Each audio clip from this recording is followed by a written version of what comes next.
उन्हाळ्यातले दिवस होते, पण गावच्या हद्दीतल्या हवेत गारवा होता. बसच्या खिडकीबाहेर केव्हाचं अंधारून आलं होतं.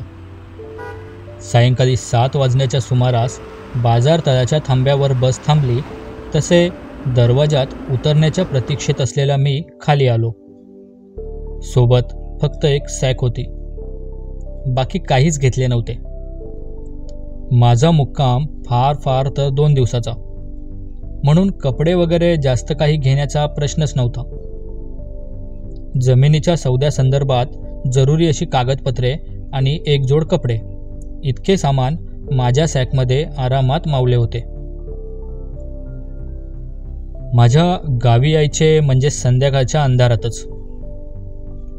मुंबईहून सकाळी निघणारी बस 10-12 तासात गावी पोहोचवते, म्हणजे यायला संध्याकाळ होणारच.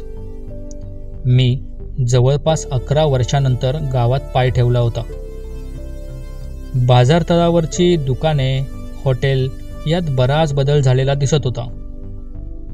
परप्रांतीयांची बिराडे नाक्यावर कुठे कुठे चालती फिरती दुकाने घेऊन हिंडताना दिसत होती.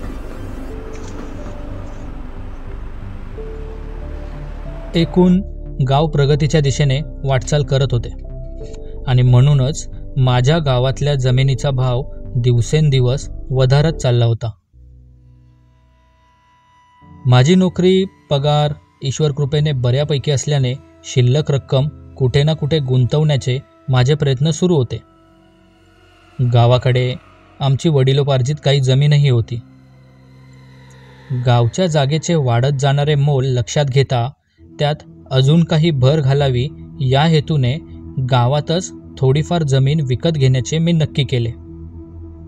त्यानुसारच काही आवश्यक आणि तातडीची कामे उरकण्यासाठी गावाकडे ही धावती भेट मी दिली होती. बाजारतळापासून माझे घर चालत साधारण 20 मिनिटावर आहे.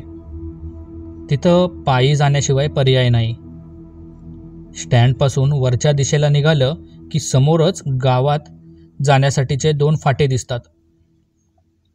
पैकी एक वाट गावातल्या गजबजलेल्या वस्त्यांकडे जाते, तर दुसरी माझ्या वाडीच्या दिशेने. वाटा बऱ्यापैकी रुंद असल्या तरी पक्की सडक अजून काही माझ्या गावी आलेली नाही.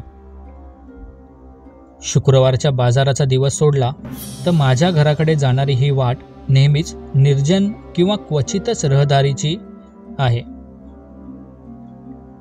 गावातली जवळपास सारीच कामं अंधार पडायच्या आतच होत असल्या कारणाने रात्रीचं कुणी त्या वाटेवरून भिरकतही नाही. त्यामुळे त्या वाटेवरून जाताना पक्षी, झाडे इत्यादींचे नैसर्गिक आवाजच कायतेसोबत असतात. वाटेत सुरुवातीला एक मोठी गाव विहीर लागते. त्यापासून थोडं पुढे एक भलं मोठं पिंपळाचं झाड लागतं. त्या अवाढव्य झाडाच्या विस्तृत्व पसरलेल्या फांद्यांमधून कित्येकशी वटवाघळे उलटी लटकलेली दिसतात. अंधाराची चाहूल लागताच ती गिरक्या घेण्यासाठी सज्ज होत असतात. त्या वटवाघुळांचा कलकलाट कधी कधी जीवघेणा वाटतो. रात्रीचं त्यांचं नाव घेणं अशुभ मानलं जातं. तरीही मी नेहमी वेड्यासारखा त्यांच्याकडे पाहत मनात त्यांचेच विचार आणत तिथून पुढे जातो.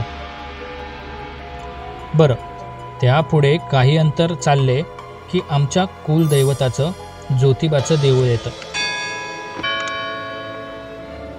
तिथून पुढे साधारण 400 मीटर अंतरावर बाब्याची बंद पडलेली गिरण. बस, मग त्यापुढे तुटक तुटक का होईना मानवी वस्ती लागायची. गावाकडे अंधार लवकर होत असल्या कारणाने त्या अंधारात कुठल्याशा गडद सावल्या इकडून तिकडे मिरवत असल्यासारखे आभास निर्माण करतात.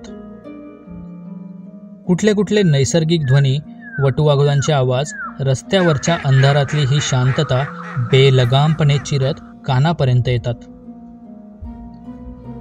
आत्ता रस्त्याने चालताना मी मुद्दाम माझ्या बुटांचा मोठ्याने आवाज करत होतो. याला कारण म्हणजे त्या निरनिराळ्या नैसर्गिक वा अनैसर्गिक ध्वनींना जोड म्हणून काहीतरी मानवनिर्मित असावे ही मनातली खोल इच्छा. म्हणूनच बुटं खाड खाड वाजवत मी रस्त्यावरून जराशा वेगातच पुढे जात होतो. 15-20 मिनिटात मी जोराने श्वास घेत बाबूच्या गिरणीपाशी पोचलो. रस्त्याने वळण घेतलं होतं, पण मला आता रस्ता सोडून समोरच्या वाडीच्या पायवाट्याने जावयाचे होते.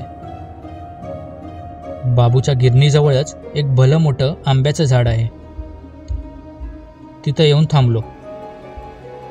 बाप रे, केवढी धमचाक झाली इतक्यात. नशीब अजून फारशी रात्र झालेली नाही. नुकतेच 7:30 वाजायला आले आहेत, म्हणून काही विशेष जाणवले नाही. सुटकेचा निश्वास सोडून मी घराकडे जाणारच होतो की वाचलास.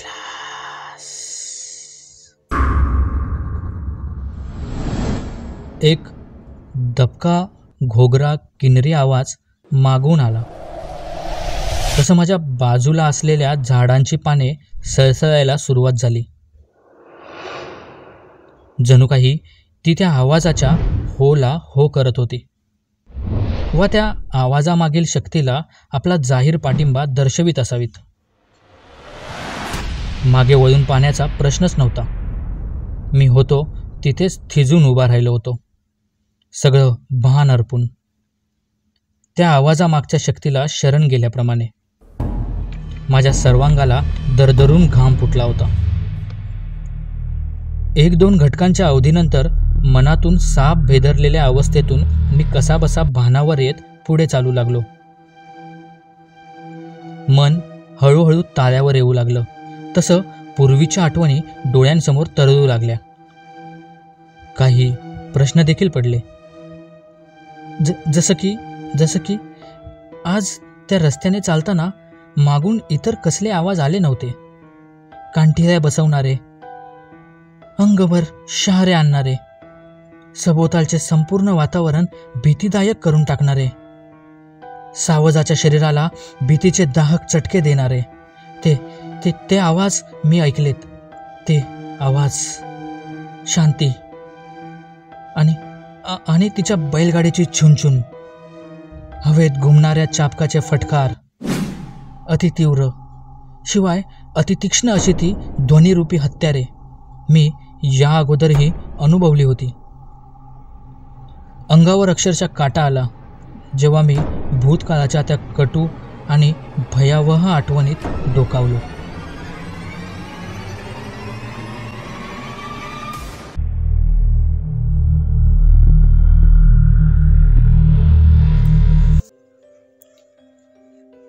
अकरा वर्षा अगोदर माझे गाव मला अत्यंत प्रिय असे होते. उन्हाळ्याच्या सुट्ट्या लागल्या की बाबांबरोबर गावी यायचो. मग 2 महिने तरी गावी खूप धमाल मस्ती करायचो. गावचा निसर्ग, डोंगर, नद्या, शेतं, झाडं सगळं आपलंसं वाटायचं.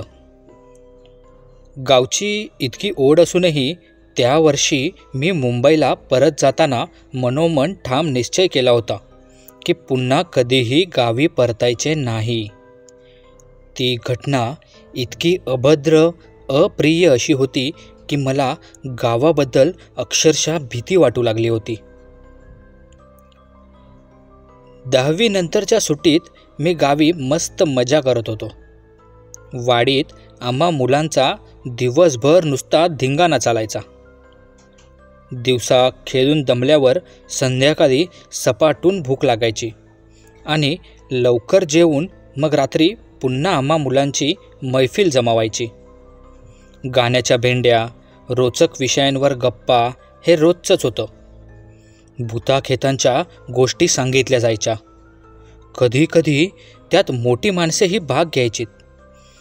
मोठ्या माणसांकडून शांतीची कहाणी तर मी पहिल्यांदा त्याच गप्पांतून ऐकली होती. पण तो गप्पांचा एक विषय असेल असं समजून मी पुन्हा त्याबद्दल साप विसरून गेलो होतो. त्या काळी दर सोमवारी आम्ही मुले संध्याकाळी 6 वाजण्याच्या सुमारास गावाबाहेरच्या शंकराच्या मंदिरात जायचो. अंधार पडण्याअगोदर पुन्हा एकत्रच घरी परतायचो. गावातून परत वाडीच्या दिशेने येताना सर्वजण एकत्र असल्याने कधी जरासा अंधार जरी पडला तरी काही वाटायचे नाही. रमत गमत गप्पा मारत आम्ही कधी घरी पोचत असू ते बऱ्याचदा ध्यानात देखील यायचे नाही.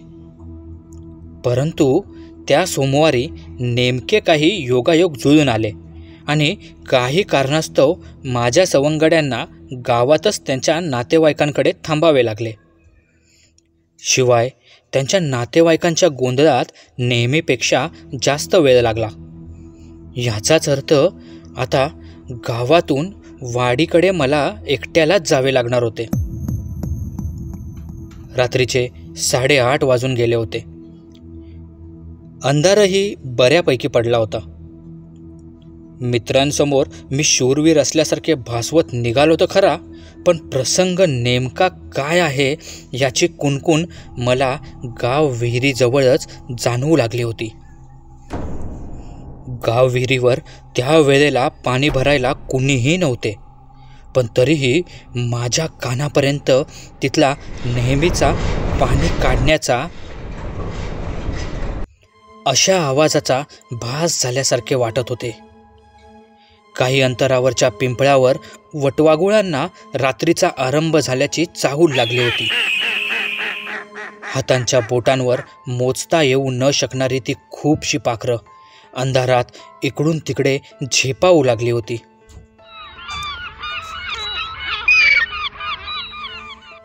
काही वटवाघुळे अजूनही उलटी लटकली होती. त्या पक्ष्यांचे कर्णकर्कश आवाज वातावरण भीतीदायक बनवण्याचा प्रयत्न करत होते. माझ्या मनात तेव्हापर्यंत तरी भीतीचा उगम झाला नव्हता. मी आपला शांतपणे आपल्याच विचारात मार्गक्रमण करत होतो. गावाकडच्या रात्रीतील शांततेत देखील खरे तर कुजबूज सुरूच असते. फक्त ती ऐकण्यासाठी आपले कान सरावलेले असायला हवेत. रस्त्याने चालताना आत्तापर्यंत निसर्गातले आणि रोजचे परिचित असे आवाज कानी ऐकू येत असल्याने काही विशेष वाटत नव्हते. परंतु जेव्हा ज्योतिबाचे मंदिर मागे पडले तेव्हा पहिल्यांदा माझ्या कानावर घुबडाची घुूक घुूक ऐकू आली आणि त्या क्षणी माझ्या सर्वांगावरून भीतीची लहर सळसळून गेली. अंगावर अक्षरशः काटा आला. हा प्रकार भलताच आहे, कारण मुळात आमच्या गावी घुबड मी कधी पाहिलेच नव्हते. निसर्गाविषयीचे माझे कुतूहल आणि संशोधक वृत्ती जन्मजात होती. झाडांचे प्रकार, प्राणी, पक्षी याबद्दल पुस्तकात वाचून मोठ्यांना प्रश्न विचारून मी मनात आलेल्या कित्येक प्रश्नांची उत्तरे मिळवली होती. ज्या क्षणी माझ्या मेंदूने तर्कशुद्ध बुद्धीने विचार करायला सुरुवात केली त्याच क्षणी मला गाव विहिरीवरची थांबून तिथून आसपासचं सगळं वातावरण भारावून टाकणारा असा आवाज ऐकू येऊ लागला. वातावरणातील बदल काहीसा परिचित होता. मी याचा अनुभव अगोदरही घेतला होता का, वा याबद्दल ऐकले होते का? हो, मी याबद्दल ऐकले होते. हा नवीन आवाज शांतीच्या बैलगाडीचा होता.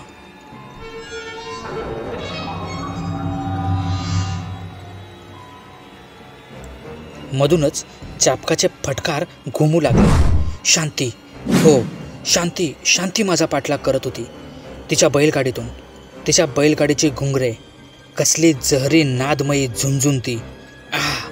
कर्णकर्कश, अक्षरशः जहरी, भेदक, काळीज गोठवणारी अशीच. मला मोठ्या माणसांनी सांगितलेले किस्से आठवले. शांती, तिची बैलगाडी, पाठलाग आणि तिच्या तावडीत सापडल्यावरची शिक्षा. शांतीच्या तावडीत सापडलेला माणूस आज त्या गायत वाचला नाही. ठार वेडा होऊन तो 1-2 दिवसात कुठल्या ना कुठल्या रहस्यमयी पद्धतीने जग सोडून जायचा. गावात अशी बरीच उदाहरणे होती जी शांतीच्या कचाट्यात अलगद सापडली होती. त्यांच्या कहाण्या मी ऐकून होतो. परिस्थिती हाताबाहेर जाण्याअगोदर निश्चितच मला तिथून निसटायचे होते. बाप रे, कसल्या भयानक संकटात अडकलो होतो मी. कोण वाचवणार मला? कसं शक्य आहे आता यातून पुढे जायचं कसं? मी मनाचा हिया केला. आजपर्यंत ऐकलेल्या कहाण्यातून हे स्पष्ट होते की शांती पाठलाग करते ते फक्त बाबूच्या गिरणीपर्यंत. त्यापुढे ती जाऊ शकत नाही. बाबूची गिरण हीच हद्द आहे. शांतीने ती हद्द कधीही पार केली नव्हती. एव्हाना मागून पहिल्यांदा तो अनैसर्गिक आवाज कानी पडला.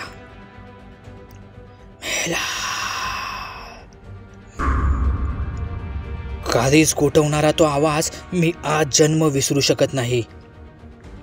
हा आवाज फक्त सावजासाठी होता. सावजा व्यतिरिक्त तो आवाज इतर कुणालाही ऐकायला जात नसे. ज्या अर्थी मला तो आवाज ऐकायला आलाय त्या अर्थी शांतीची नजर आज माझ्यावरच होती. हा विचार मनात आला आणि जीवाच्या आकांताने मी पळत सुटलो. मी ज्योतिबाचे देऊळ पार केले होते आणि शांतीची बैलगाडी गाव विहिरीजवळ होती. त्यामुळे मला शक्य तितक्या लवकर बाबूची गिरण गाठायची होती. मोठ्या माणसांकडून अगोदर ऐकल्याप्रमाणे बाबूची गिरण हीच हद्द होती आणि ती फक्त शांतीसाठीच होती. शांती रात्री अपरात्री गाव विहिरीपासून ते बाबूच्या गिरणीपर्यंत जो कोणी कचाट्यात सापडेल त्याला पछाडायची. तो घातकी आवाज ऐकू आल्याबरोबर मी कमालीचा भेदरून गेलो होतो. पण असं हातपाय घालून टाकणं म्हणजे उघडपणे मृत्यूच्या जबड्यात प्रवेश करण्यासारखं होतं. मी शक्य तितकं मनाला सावरलं आणि ताळ्यावर आणलं. मागून येवाना छुन छुन छुल छुन शांतीच्या बैलगाडीचे घुंगरू एका विशिष्ट प्रकारची ध्वनी निर्मिती करत होते. रात्रीच्या शांततेला आणि चहूबाजूंनी मोकळ्या असलेल्या त्या परिसरात ती छुन छुन घुमत घुमत प्रतिध्वनी निर्माण करत होती.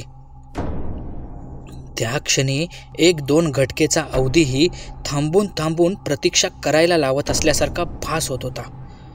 वेळ निकराची होती आणि या वेळची एवढी ही वेळ निभावून नेण्यासंबंधी मी मनातल्या मनात देवाजवळ प्रार्थना करत होतो.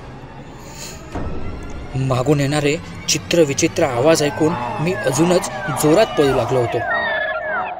ते आवाज त्यावेळी फक्त माझ्या कानांसाठीच होते याची मला खात्री होती आणि मदतीसाठी मी कितीही आरडाओरडा केला तरी आसपासच्या त्या भारावलेल्या विशिष्ट परिघाबाहेर माझा आवाज जाऊ शकत नव्हता. शांतीच्या बैलगाडीचा वेग जास्त असावा कारण ते आवाज क्षणाक्षणाला जवळ येऊ लागले होते. छुन छुन छुन छुन. मेलास, मागं वळू नकोस.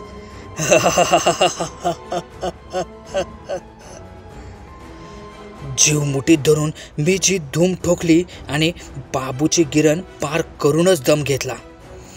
जरा श्वास भरावा म्हणून गुडघ्यावर हात ठेवून वाकलोच होतो की मागून मस्करी केल्यासारखा कुत्सित छद्मी हास्याच्या आड दडलेले विकारी शब्द कानावर पडले. वाचला.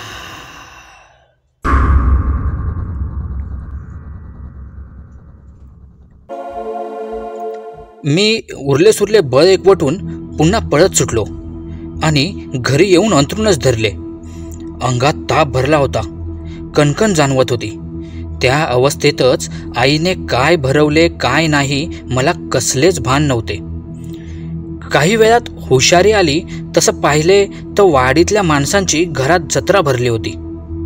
घरातली मंडळी चिंताग्रस्त झाली होती. मी जमेल तसा माझ्यासोबत घडलेला तो प्रसंग सांगितला. ती घटना ऐकून जमलेल्या माणसांच्या मिश्र प्रतिक्रिया आल्या. भावकीतल्या तरुण मंडळींनी त्या प्रसंगाची भास म्हणून चेष्टा केली. बाया घाबरून आपापसात कुजबुजत होत्या. त्यांच्या संभाषणात चिंतेचा सूर अधिक होता. तरुण मंडळीत माझा चुलत भाऊ बापूराव जरा चढ्या आवाजात त्या प्रकरणाची चेष्टा करत होता. सोबतीला त्याची समवयस्क मंडळी देखील होला हो करत होती. बुजुर्ग बुढे थोडं थांबून गंभीरपणे विचार करत होते. त्यांना कदाचित घटनेतील गंभीरता अधिक ठळकपणे जाणवत असावी. चेष्टा नाही, गावात अगोदरबी असं झालंय. काही काळ शांत बसल्यावर अचानक खालच्या घराकडचा तात्या म्हणाला. तात्या साधारण 50कडे झुकला होता आणि त्याची हयात गावातच गेली होती. अव तात्या, फक्त पोरं भ्या वयासाठी तसं सांगितलं जातंय. आता असं कुठं कधी होतंय का? तरुण रक्ताचा बापूराव चेव खात म्हणाला. बापूराव सुद्धा जन्मापासून गावातच राहिला होता, पण तरीही त्याला त्या गोष्टीतली सत्यता पटली नव्हती. अरे पण ही काय पहिल्यांदाच झालंय होय? अगोदर बी किती माणसं गेल्यात त्या शांतीच्या घशात. तात्याने आवाजातला जोर वाढवला. शांतीचे नाव निघताच जमलेल्या मंडळीत सन्नाटा पसरला. जरी तशा काही घटना गावात घडल्या असल्या आणि गावातली बहुतेक माणसे शांतीचं अस्तित्व जाणत होती, तरी काही मूठभर माणसं अगदी त्या विरुद्ध होती. अशातल्या काही जणांनी सत्यता पडताळण्याचा प्रयत्न या अगोदरही केला होता, पण पुरावा सांगण्याच्या लायकीचे त्यातले कुणीही उरले नव्हते. बहुतेक शूरवीर हृदय थांबून शहीद झाले होते, तर 2-4 जण ठार वेडे होऊन गावावर सोडून दिल्याप्रमाणे गावभर वाकुले दाखवत फिरत होते. गावाकडचा का असेना, पण बापूराव थोडाफार शिकला सवरलेला होता. तो आणि त्याचे मित्रमंडळी शांतीचा विषय सरळ सरळ धुडकावून लावायची. यावेळीही त्यांचा तोच प्रयत्न सुरू होता. बापूरावच्या मते हे गावातल्याच कुणा स्वार्थी माणसाचे वा चोर चिलटांचे काम होते. शांतीची कहाणी म्हणजे जुन्या वर्षातील कुणाची कट कारस्थानं असावीत असा बापूरावचा ठाम विश्वास होता. तर शांती हे कधीही न संपणारे प्रकरण आहे, यावर तात्या आणि इतर वयस्कर मंडळी यांचे एक मत होते. शांती कधी कुठच्या काळात गावावर संकट बनून आली कुणास ठाऊक, पण रात्री जो कोणी तिला सापडायचा त्याचा पाठलाग ती बैलगाडीतून करायची. त्या बैलगाडीची चुनचुन नाद शृंखला एखाद्याचं मन मोहून टाकायला पुरेशी होती. शांतीचा पाठलाग हा कधीच साधासुद्धा नव्हता. पाठलाग करताना शांती नेहमी आपल्या घोगऱ्या आवाजात मेलास मेलास असे उद्गार काढत असे, आणि जर का सावज हातातून सुटले म्हणजेच सावजाने बाबूची गिरण पार केली की शांती वाचलास असं निक्षून उच्चारत असे. ही शांतीबद्दलची कथा आणि विलक्षण किस्से मला तात्यासारख्या कित्येक माणसांच्या तोंडून ऐकून पाठ होते. मधल्या काही वर्षात शांतीचे नवे किस्से घडले नव्हते, पण यामागचे कारण तिच्या संबंधी गावात पसरलेले भयच होते. तिच्या भयाने रात्री कुणी त्या वाटेला फिरकायचेच नाही. मग आपसुकच मधल्या काही वर्षात नवीन क्वचितच तसं काही घडले असावे. काही प्रसंग सोडता, जसं की परगावातील एक डॉक्टर, एक बुरटा चोर, जीव द्यायला गेलेली मागल्या आळीतील सुमन, या तिघांचे सापडलेले मृतदेह सोडले तर विशेष असं काही घडलं नव्हतं. बरं, माझ्या गावी अजूनही पोलीस स्टेशन नाही, मग त्या काळीची तपास यंत्रणा तरी अशा आडबाजूच्या गावात कितपत शोध घेणार? योगायोग म्हणजे लहानपणी माझ्यासोबत घडलेल्या त्या घटनेनंतर एखाद्यावर काळ बनवून झडप घालणारी शांती काही वेळा माझ्या स्वप्नात आली होती. आता गावी आल्यावर ऐकलेल्या या नवीन घटना आणि मला अधेमध्ये पडलेल्या स्वप्नात काहीतरी साम्य असावे असे राहून राहून वाटत होते. पण वेळेची कमतरता आणि मुंबईला परतण्याची घाई यामुळे मी त्या विचाराकडे साफ दुर्लक्ष केले. शांतीबद्दल कोणाची काय प्रतिक्रिया असावी व आज 11 वर्षांनी देखील तिचे अस्तित्व गावात आहे का या बाबींशी मला आता काहीच घेणे देणे नव्हते. आताही मी 2 दिवसांसाठीच गावी आलेलो होतो. जमीन पाहून सौदा 2 दिवसात पूर्ण करून निघायचे असा ढोबळ आराखडा मनात होता. भविष्यात गावी येऊन राहण्याचा माझा कसलाही विचार नव्हता. ही जमीन घेऊन गावातच कुणाला तरी कसण्यासाठी द्यायचे असं मनात ठरवलं होतं. त्यामुळे जमिनीची मालकी ही माझीच राहणार होती. शिवाय त्यातून वर्षाला थोडंफार उत्पन्न देखील मिळालं असतं. ज्या जमिनीच्या सौद्यासाठी मी गावी आलो होतो ती जमीन बाबूच्या गिरणी शेजारीच सडकेला लागून होती. भाव कमी असल्याने माझ्यासाठी गुंतवणूक म्हणून ती फायद्याचीच ठरणार होती. पुढील काही वर्षात तिथे पक्का रस्ता तयार होणारच होता. इतक्या वर्षांनी घरी आलो म्हटल्यावर सर्वांना आनंद होईल अशी माझी बाबडी आशा बापूराव आणि त्याच्या मंडळींच्या तुटक स्वागताने फोल ठरवली. वयाने मोठा असल्याने बापूराव लहानपणापासूनच मला धाक दाखवण्याच्या प्रयत्नात असायचा. आताचं त्याचं वर्णन करावं तर बापूराव अंगापिंडानं मजबूत होता. उभट चेहरा, जाड ओठांवर भरगच्च मिशांचं जंगल, बटबटीत लालसर डोळे आणि कठोर स्वभावामुळे चेहऱ्यावर सदा त्रासिक भाव असल्यासारखे दिसत होते. यावेळी बोलताना देखील त्याच्या त्याच हेकेखोर स्वभावाची झलक मला पाहायला मिळाली. मी घरी गेल्या गेल्याच माझा गावी येण्याचा उद्देश बापूरावला सांगितला. पण नंतर मलाच पश्चाताप वाटू लागला. ती जमीन घेण्याचे प्रयत्न तो कसा आणि कित्येक वर्षापासून करत होता याचा पाडाच त्याने मला वाचून दाखवला.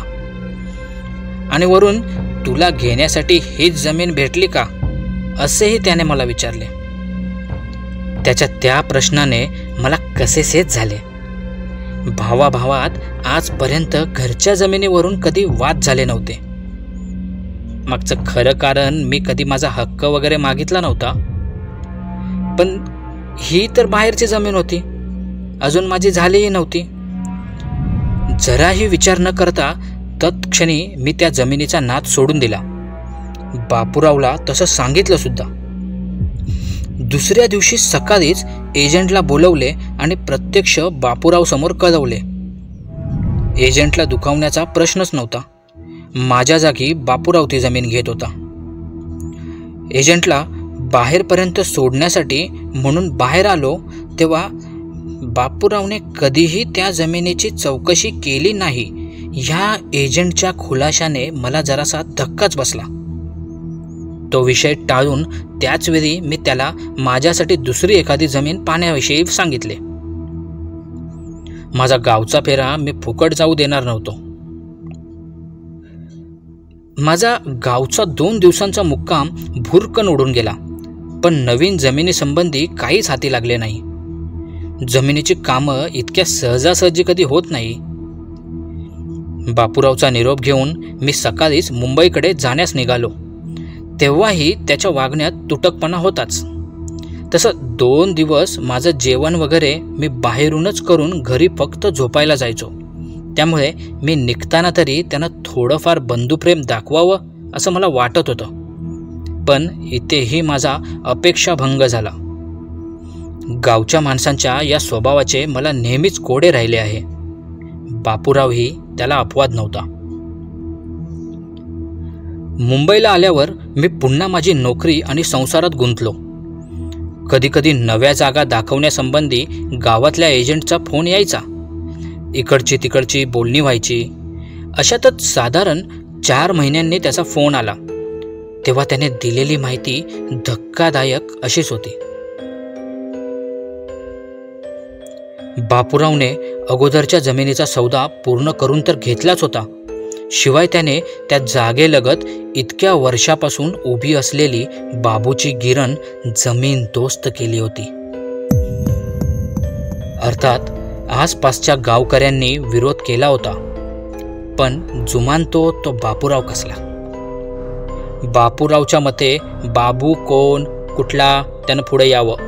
बंद पडलेली गिरण माझ्या जागेवर का ठेवावी याचं स्पष्टीकरण द्यावं. साहजिकच त्याच्या त्या प्रश्नाचे उत्तर गावातल्या कुणाकडेही नव्हते आणि शांतीची कहाणी बापूराव सरळ सरळ धुडकावून लावत होता. त्यामुळेच विरोध करण्यासारखे काही उरलेच नव्हते. असो, एजंटकडून ती बातमी ऐकून मी काहीसा चिंतित असलो तरी आता भविष्यात गावी जाण्याचा मी कल्पनेतही विचार करू शकत नव्हतो. आता माझ्या गावातच काय तर आसपासच्या गावातही मला जमीन नको होती. एजंटला मी स्पष्टपणे तसे सांगितले. त्यालाही परिस्थिती माहीतच होती. एजंटशी शेवटचं बोलणं झाल्यानंतर अवघ्या 3 दिवसानंतरची ती रात्र होती. रात्री माझ्या बेडरूममध्ये मी शांतपणे पहुडलो होतो. वर फिरत असलेल्या पंख्याची घरघर इतक्या वर्षात अशा प्रकारे वळणी पडली होती की त्या आवाजाशिवाय गाढ झोप लागतच नसे. त्या आवाजात आसपासच्या सोसायटीतील कुत्र्यांचे खेकाटणे सुरू झाल्याचे मला शेवटचं आठवत आहे. अगदी तेव्हाच मी गाढ निद्रेच्या स्वाधीन झालो होतो. तिकडे गावी बापूराव बाजार तळावरून वाडीच्या दिशेने घरी निघाला होता. वेळ साधारण रात्री 10 नंतरची होती. सभोवतालचं सर्व काही अंधारानं आपल्या कुशीत घेतलं होतं. त्या अंधारात रातकिड्यांची किर्र किर्र नेहमीप्रमाणे सुरूच होती. गाव विहिरीच्या थोडं अगोदरच असलेल्या सरकारी डांबावरची ट्यूबलाईट जीव जात असल्यासारखी बंद चालू होत होती. तिचा निस्तेज प्रकाश फार फार तर 10-12 पावलांवर जाऊन गुडूप होत होता. वाडीकडे जाणारी त्या पुढील वाट मात्र अंधाराने सपशेल गिळंकृत केली होती. काळोखात हरवलेल्या त्या वाटेवर बापूराव एकटाच चालला होता. तसं त्यावेळेला त्या वाटेवर इतर कुणी गावातलं असण्याची शक्यताही नव्हती. माझ्या माहितीप्रमाणे बापूराव देखील शांतीचं प्रकरण कितीही झिडकारून लावत असला तरी रात्रीची ही वाट टाळण्याचा नियम आजपर्यंत त्यानेही पाळला होता. त्या रात्री कसलं इतकं महत्त्वाचं काम होतं कुणास ठाऊक, पण त्याला गावात येण्यासाठी फार उशीर तर झालाच होता. सोबत डोक्यात दारूची झिंगई होतीच. मग वेळेचं आणि शांतीचं भय त्याला कसं वाटणार. गाव विहीर ओलांडून पुढे जाताना काहीच दिसत नसल्या कारणाने बापूरावने जवळचा टॉर्च चालू केला आणि थोडंफार ताळ्यावर येत झपाझप पावलं टाकू लागला. अवाढव्य अशा पिंपळाच्या झाडावरची वटवाघुळं चित्कारू लागली तसं तिकडे पाहत बापूरावने एक शिवीही हासडली. त्याच वेळी पिंपळाची पानं सळसळल्याचा आवाज आला. जणू त्या पिंपळाला वाटलं असावं की ती शिवी त्यालाच दिले. बापूराव ज्योतिबाचं देऊळ पार करून पुढे झालाच तेवढ्यात गाव विहिरीवर पाणी काढल्याचा आवाज येऊ लागला. तो आवाज ऐकून बापूरावने मनगटावरच्या घड्याळात पाहिलं. 10:15 झाली होती. अजूनही त्याच्या कठोर मनात भीतीचा उगम झाला नव्हता. पण वातावरणात एकाएकी बदल व्हायला सुरुवात झाली होती. मधूनच घुबडाची घू घू सुरू झाली होती. हवेतला गारठा वाढू लागला होता. आताशा दूरवरून बारीक आवाजात छन छन छन छन घुंगरू वाजू लागले होते. बैलगाडीच्या चाकांचा आवाज, चाबकाच्या फटकाराचा ध्वनी, घुंगराचा नाद आणि ते अनैसर्गिक दबके स्वर.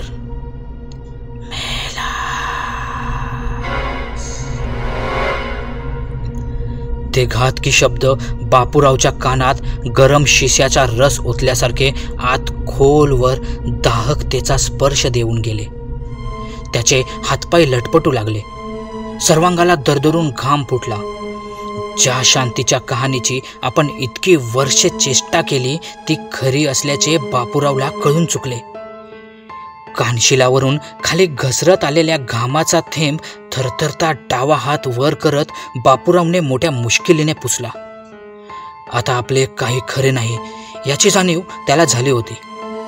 तरीही कडव्या स्वभावाप्रमाणे तो वाचण्यासाठी कडवे प्रयत्न करणार होता. मागचे आवाज आता वेगाने जवळ येऊ लागले होते. त्यात शांतीचे भयानक इशारे कानावर पडू लागले. तो विचित्र आवाज ऐकूनच एखाद्याला धडकी भरावी. कमजोर दिलाचा माणूस तिथंच गलित गात्र होऊन गेला असता. छिनछिन छिनछिन घोक घोक मेलास मागं वळू नकोस.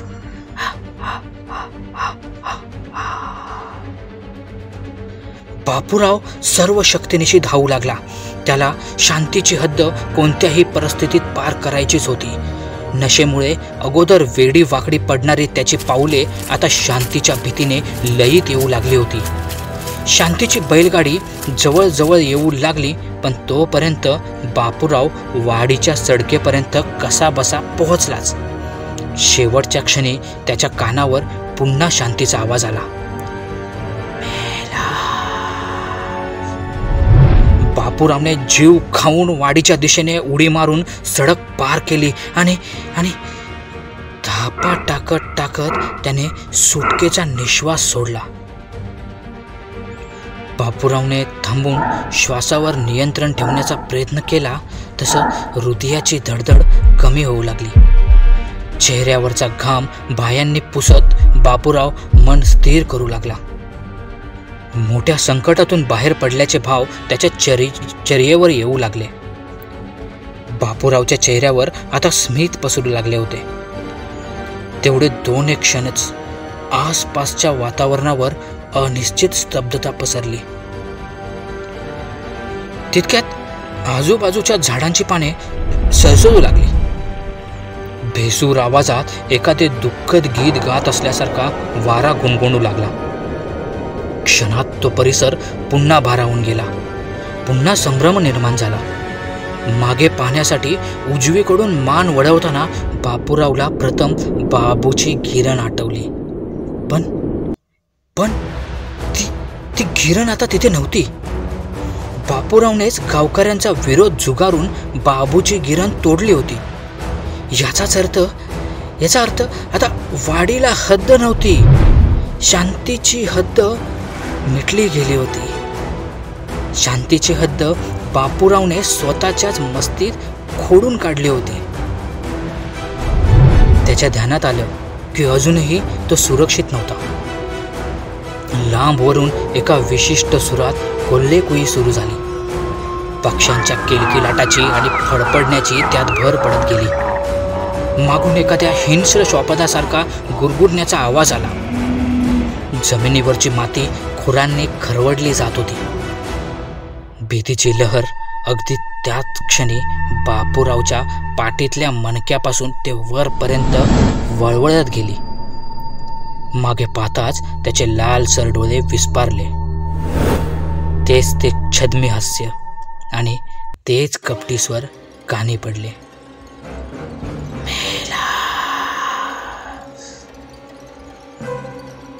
ती एक झडप. बापूरावचा देह छिन्न विछिन्न होत होता. बापूरावच्या किंकाळ्या त्या भारलेल्या परिघाबाहेर जाऊ शकत नव्हत्या. त्या शेवटच्या घटकेत त्याच्या शरीराची ती चिडफाड सुरूच होती. मी जोरजोरात ओरडत होतो. माझी पत्नी घाबरलेल्या चेहऱ्याने मला शांत करू पाहत होती. तिला पाहताच मी खडबडून जागा झालो. खोलीत सगळीकडे नजर फिरवत मी शांत होऊ लागलो. भिंतीवरच्या घड्याळात पाहिले. पहाटेचे 6 वाजायला काहीच घटका शिल्लक होत्या. वाईट स्वप्न पडले काय? पत्नीने घाबरतच विचारले. काहीच न बोलता डोकं शांत ठेवण्याचा प्रयत्न करत मी पत्नीने दिलेला पाण्याचा ग्लास हातात घेतला आणि घटाघट पाणी प्यायलो. त्या भयावह स्वप्नाने मनावर इतका ताबा घेतला होता की पुन्हा चादरीत सर्व अंग झाकून पत्नीचा हात हातात घेऊन झोपण्याचा प्रयास करू लागलो. गांगरून गेलेल्या मनाला निद्रादेवी पुन्हा प्रसन्न होणारच होती की फोन वाजला. पहिल्या रिंगला तर दचकायलाच झालं मला. मोठ्या कष्टाने मी फोन हातात घेतला आणि मनात नव्या शंकेने जन्म घेतला. फोन गावावरूनच आला होता. बापूरावच्या मृतदेहाचे तुकडे बाबूची गिरण होती त्याच जागेवर सापडले होते. क्षणभर माझे सर्वांग गोठून गेले. मनातला पुढचा विचार माझ्यासाठी अत्यंत त्रासदायक असाच होता. जरी मी शांतीच्या तडाख्यापासून वाचलो असलो तरी काही प्रमाणात तिच्या अस्तित्वाची झळ मला बसली आहे. बापूरावच्या मृत्यूची वेळ कोणतीही असली तरी मी स्वप्नात जसा पाहिला अगदी तसाच त्याचा शेवट झाला होता. शिवाय मागच्या 11 वर्षातले शांतीचे किस्से आणि तिचे सावज यांविषयी मी थोडीफार विचारपूस गावी जाऊन केली असती तरी खात्रीलायकरित्या मी हे सांगू शकतो की माझी पूर्वीची स्वप्ने आणि त्या प्रत्येक रात्री घडलेले प्रसंग यात तसूभरही तफावत आढळणार नाही. पण हे सगळं शोधण्यासाठी मला गावी जावं लागेल आणि मी कधीच गावी जाणार नाही, कारण मला माहीत आहे की शांतीला अडवणारी आता कोणतीही हद्द राहिलेली नाही.